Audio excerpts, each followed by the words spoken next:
Joined right now by Israel's ambassador to the United Kingdom, Tzipi Hotovely. Good afternoon to you.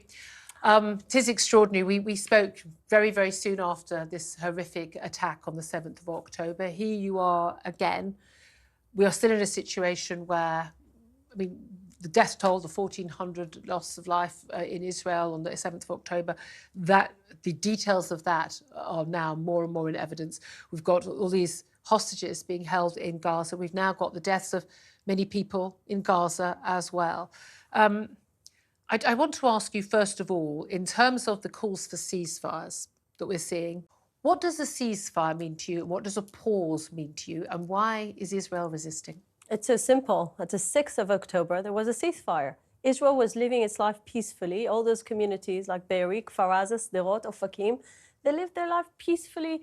Palestinians from Gaza were allowed to get into Israel. 18,000 permits were given to people to work together. Those communities, that these people reported to Hamas people how exactly their houses are built in these communities in order to them to come and slaughter them at the 7th of October. When the Hamas fighters, they had plans for the houses. They knew. Yes. You've seen there are documents that the government has now, which yes, they were told how many people lived there. How exactly, many people they came to commit a genocide in each individual Jew they come across, and the only thing that stopped them was Israeli Defense Forces and very, very brave police officers that were there in the field, and very brave, civilians who just took their weapons from the army and just went to protect the people. But we need to remember what happened on the 7th of October. Sometimes I have the feeling that people, they deal with the situation in Gaza as if there was no 7th of October. What happened that Israel the government just woke up one morning and just decided to start a strikes on Gaza. No, this is not the case. But also this moral equivalence we hear again and again between the Israeli government, a democratically elected government, the only democratically elected government in the Middle East, and a prescribed terrorist group, Hamas. Exactly. Not elected. People often talk about they were elected in 2006. They've not faced election since. If they thought they were that popular, presumably they would stand for election.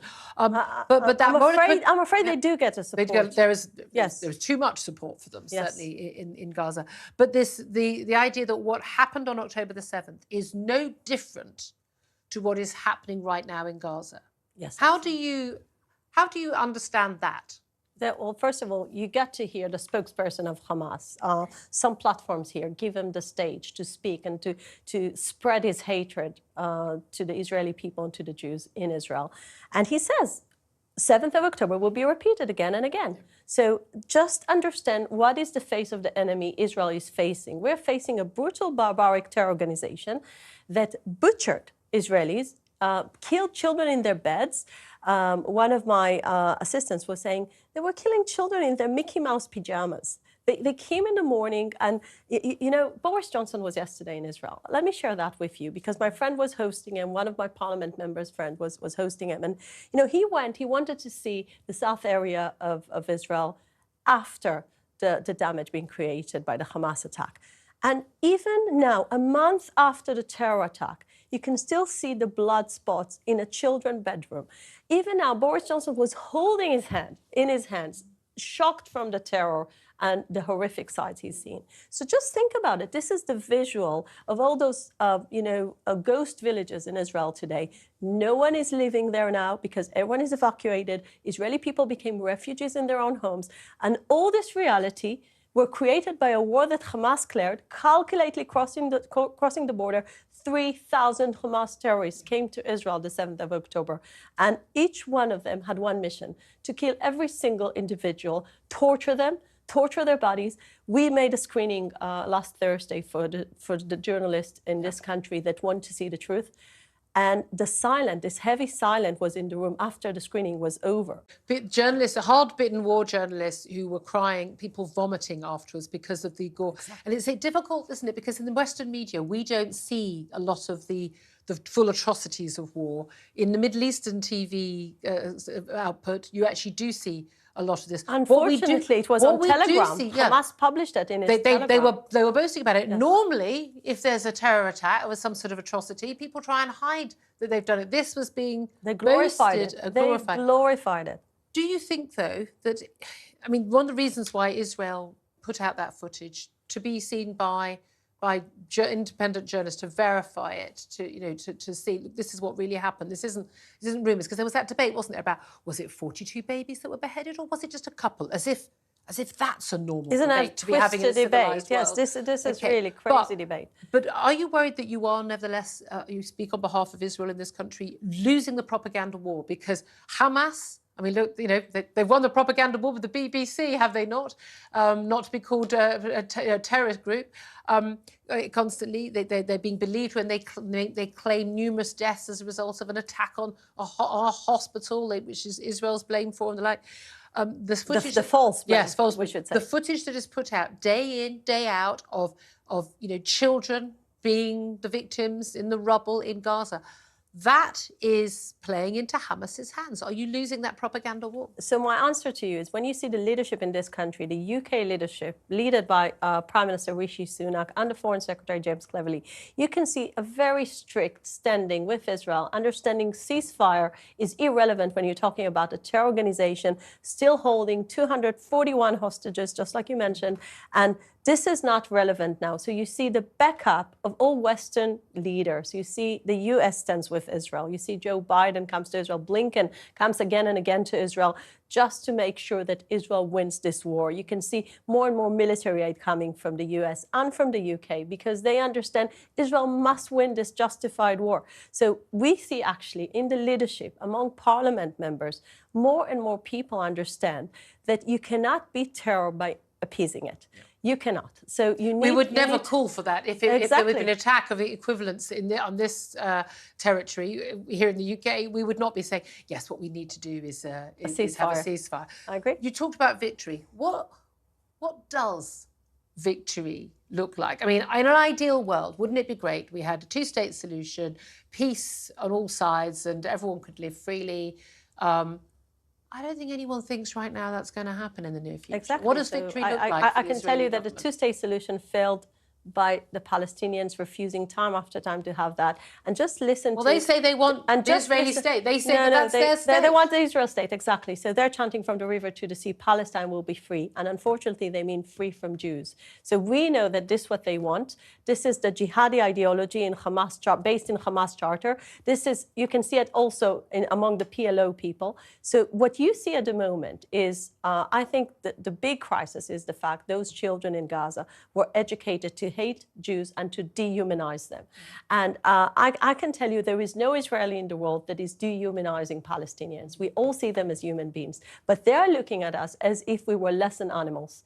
They brutally killed those children in the Gaza. We had a soldier who's on one of the things that was released was a tape recording of a soldier from Hamas, well, a terrorist, let's call him what he is, a terrorist from Hamas, calling his mother saying, "I killed 10 Jews, Mum, you should be proud of me." I think this repulsive culture, this is what creating that. How do we deal with it? So again, you're asking me about the end game, and I think part of it is understanding that the problem with this poisonous ideology, that you cannot have UNRWA, you cannot have UN facilities, bringing the children's schools, I mean, the buildings, without creating a proper content. Think about those textbooks those children were growing up with. So they were growing up with almost like a Nazi ideology against the Jewish people.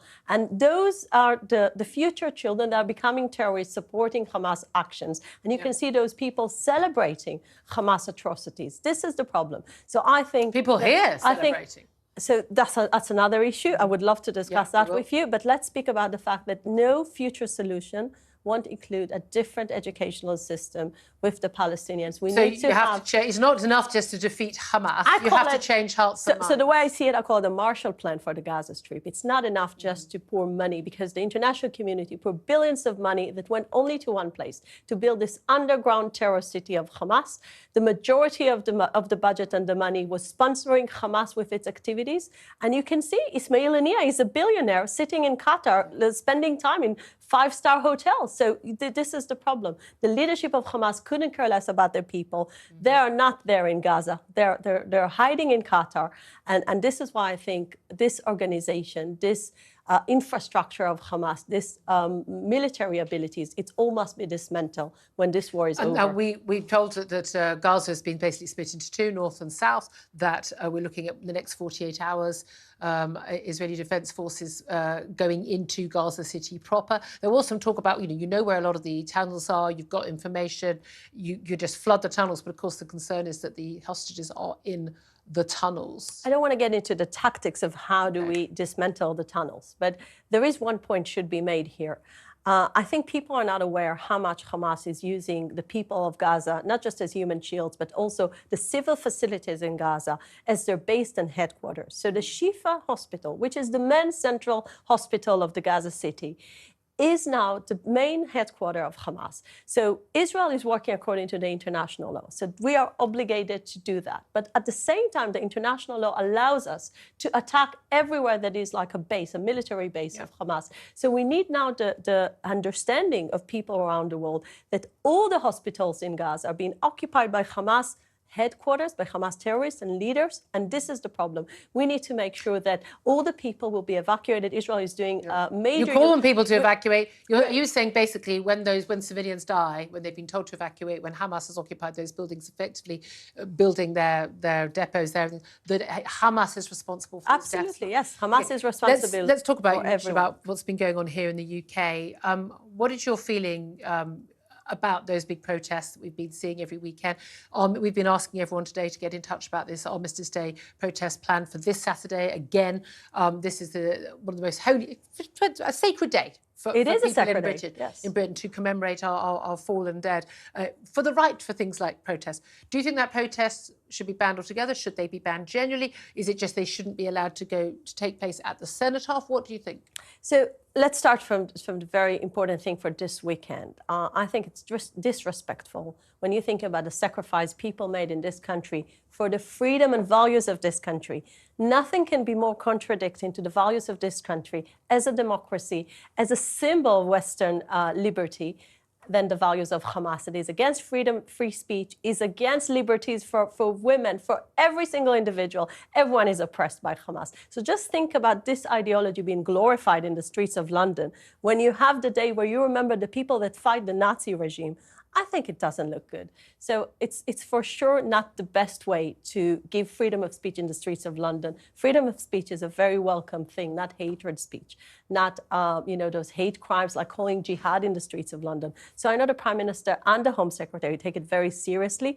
And I think for the long run, we need to make sure the fact that Hamas is a proscribed terror organization in this country will be reflected also on the calls and the glorifying of Hamas actions. If you see people celebrating Hamas actions in the streets of London, this is something that can't happen when Hamas is proscribed here in this country. Okay.